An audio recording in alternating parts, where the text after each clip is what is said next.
Cái túi bóng này cũng rất là dễ bóc mọi người ạ, không cần dùng kéo luôn, chỉ cần xé thôi nó sẽ ra hết. Đấy. Sau lớp túi bóng thì sẽ là một lớp xốp.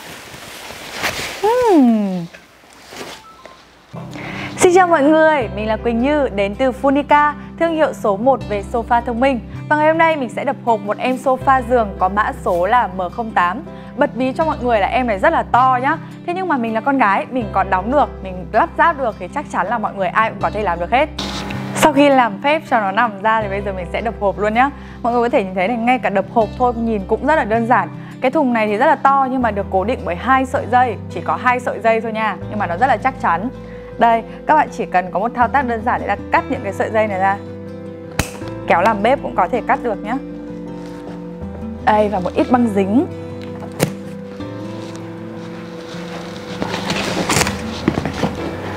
Rất đơn giản thôi. Sau khi Quỳnh Như đã cắt hết dây cũng như là băng dính thì bây giờ chúng mình sẽ đến luôn với nhân vật chính nhá. Ta-da! Ô, vẫn chưa đến nhân vật chính à? Ở bên trong có một lớp chống sốc rất là dày mọi người ạ. Mình nghĩ là cái lớp này mình xé một cái là nó ra luôn thôi.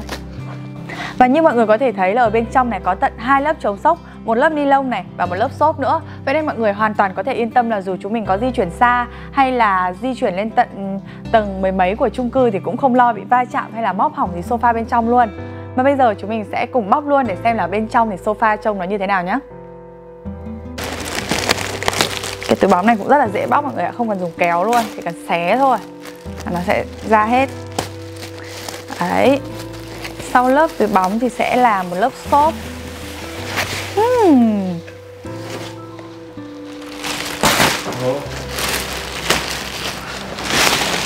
Đây, rất là đơn giản luôn. Sẽ đi sang bên này.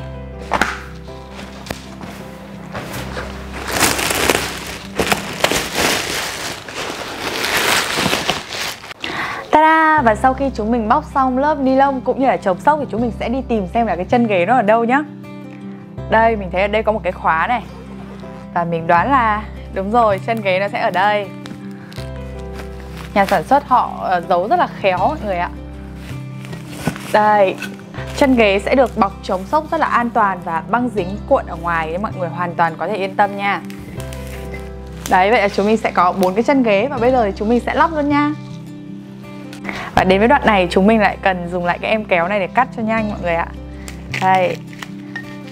Bên cạnh 2 cái chân với 2 cái chân là 4 cái chân thì chúng mình còn có cả một túi ốc vít nữa. Đây, đây sẽ là túi ốc vít của chúng ta. Ở bên trong còn có một cái giống như kiểu là cái để vặn cái vít ấy. Mình là con gái nên mình cũng không rõ cái này lắm, nhưng mình nghĩ là mình có thể làm được. Đây, chúng mình sẽ để cái chân lên đây, sau đấy lấy vít ra và khớp vào thôi.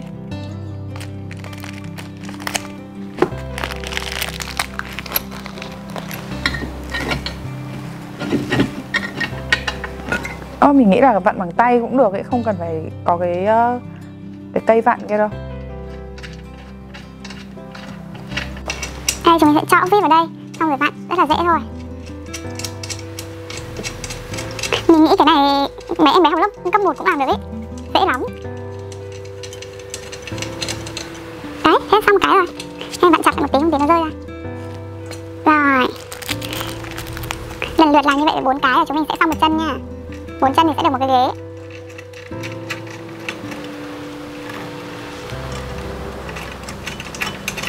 Sau khi mà đã cố định 4 cái ốc vào trong 4 cái lỗ này, chúng mình sẽ có một cái gọi là vít lục lăng. Vặn thêm lại một lần nữa cho chắc chắn nha mọi người.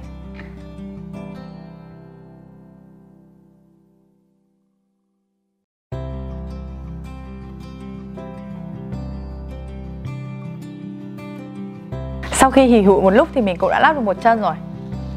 Rất là chắc mọi người ạ. Và bây giờ mình sẽ làm tương tự với cả 3 chân còn lại.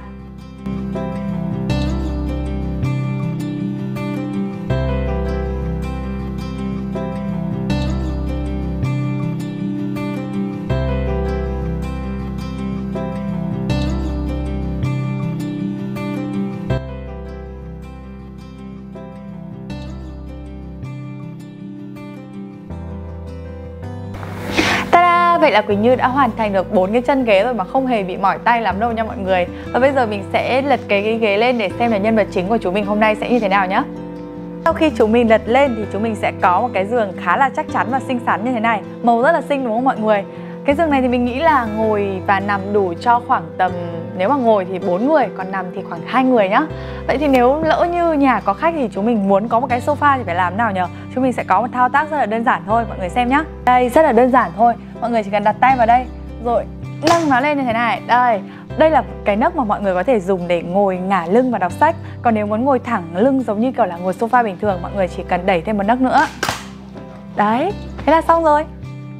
Đây, và sau khi biến giường thành sofa thì mình thấy ngồi rất là chắc chắn và thoải mái luôn. Mình thấy nó cũng không khác gì sofa bình thường hết á. Vậy bây giờ chúng mình ngồi chán rồi, chúng mình muốn làm cho nó trở lại thành giường như cũ thì sao? Bây giờ Quỳnh Nghi sẽ hướng dẫn các bạn thao tác ngược lại nhé. Mọi người để ý là mặt sau lưng của ghế thì sẽ có 3 cái khóa như thế này.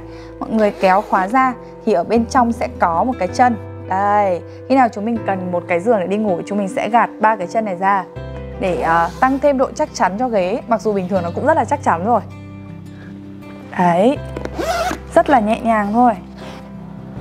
Đó, vậy là xong rồi. Và cuối cùng sẽ là một thao tác rất đơn giản. Các bạn đặt chân lên đây và kéo nhẹ phần ghế lên như thế này. Đó, thế là chúng mình đã có một cái giường rồi. Và khi đã có một cái giường rất là thoải mái như thế này rồi thì có thêm một điều đặc biệt nữa là nếu như mọi người không muốn nằm thẳng đầu mà muốn nằm hơi cao đầu một chút để có thể dễ dàng thao tác xem điện thoại hay là đọc sách thì chúng mình có thể chỉnh được luôn nhé. Đây, cũng tương tự như lúc nãy thôi. Đó.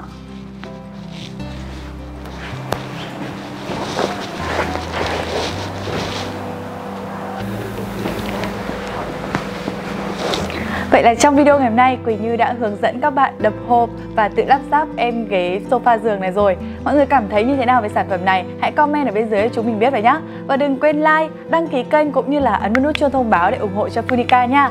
Hẹn gặp lại mọi người trong video lần sau. Bye bye!